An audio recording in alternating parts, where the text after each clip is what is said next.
I was a child growing up in Maryland and spending a lot of time in Washington, D.C.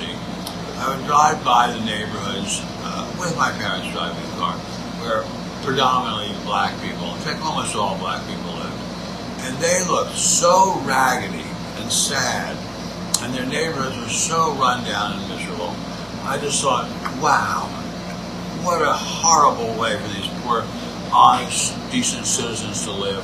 If I woke up in the morning and I were, as we called them then, a colored person, a black person, we call them now, I'd want to kill myself. Hi, it's Alonzo Bowden with another Rebel HQ TYT video, and today Ben Stein is complaining about black folks complaining. Oh, there's nothing we black folks like more than an old white man telling us how good we have it. Yeah, Ben, 60 years ago, you used to drive around black neighborhoods and see them poor and run down and wonder why they didn't themselves. Well, guess what, Ben? I suspect if you were a black person today, you'd still yourself. But on balance, if I were a miserable old white racist, I'd probably myself. So maybe we are equal, Ben. Hey, here's another thing. Speaking of sad and run down, the Depression, Ben. During the Depression, which you probably remember, white people were sad and run down and they were waiting in soup lines. And yet somehow today, they're complaining.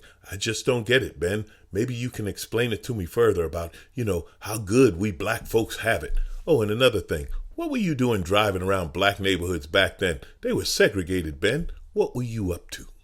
The whole system is now set up so that I, as a black American, can have every chance at a good life. And that is incredible, unbelievable progress.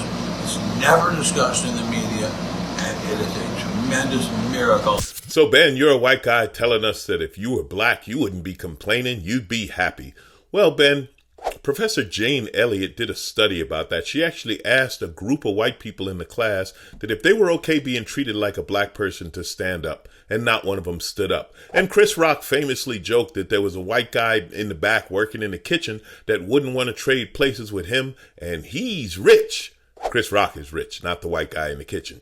You see, Ben, you wouldn't want to be black because then reality would slap you in the face. And the reality is simple. Racism is real, Ben, and you get tired of being treated differently everywhere you go, whether it be at the bank or your kids at school or with law enforcement or whatever. And every time something happens, you really have to question, is this real or is this the result of the color of my skin? Yeah, Ben, something as arbitrary as the color of your skin being used against you your entire life. It really gets tiring, Ben, and you have no idea. No, let me stop lying. You know exactly what that's like because you're on the right side of the equation. So shut up, Ben. Enjoy your privilege. You're tiring. But tell me more about the good schools and the great jobs. Let's say 60 years ago.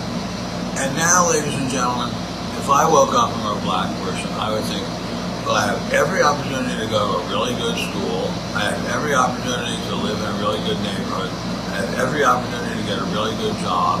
Yeah, Ben, as a black person, you might get a good job like, being on the board at Silicon Valley Bank. But then when it goes under, you're blamed because you were only hired because they're woke. Every single business has this problem. For some reason, the priorities are changing, and you're going to have, no one's looking for expertise or competence. And you can pick entertainment. You could pick any place. Restaurants, anything you want is going to have this problem. Or your kid might be in a good school, but the kid gets a side eye because he or she's only there because of affirmative action, right, Ben? And you might move into that nice neighborhood. The problem is Karen might see you, mowing your own lawn and call the cops. You see, Ben, there's always going to be a hassle, and things you take for granted is very easy. Black people know how hard they have to work just to get their foot in that door. Yeah, that's the reality, Ben. And Ben, guess what? Black people don't walk around complaining about racism. We're too busy working and fighting and trying to move up with people like you standing in the way. Ben, step to the side, shut the hell up, and watch what we can do.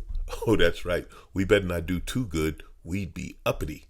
Yeah, Ben, there are white people who will watch your video and they will agree with you. And there are some who will watch this video and say, yeah, Alonzo, you're just complaining about racism and you have a good life. Yeah, I do have a good life. And I am eternally grateful to the sacrifices and the hard work that black people before me, like my parents and grandparents, did so that I could have this life. things are pretty good for me, Ben, but things are far from perfect. So yeah, we're still fighting racism, we're still complaining about it, and we're still tired of old racists like you. The only good thing about the old racists like you, Ben, well, they're going away, Ben.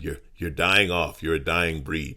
Yeah, and I know in this last fight you're trying to change history and alter the facts about slavery and not teach the kids real, but the kids are smarter than you. They're on the internet, Ben. They're way ahead of you. They know what's real.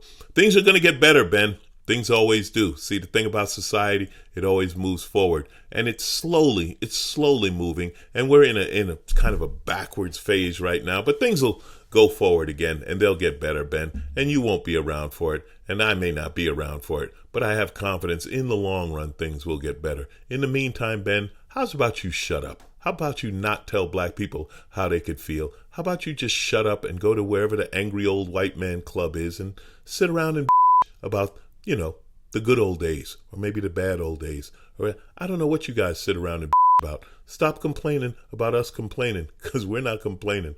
We're fighting for justice.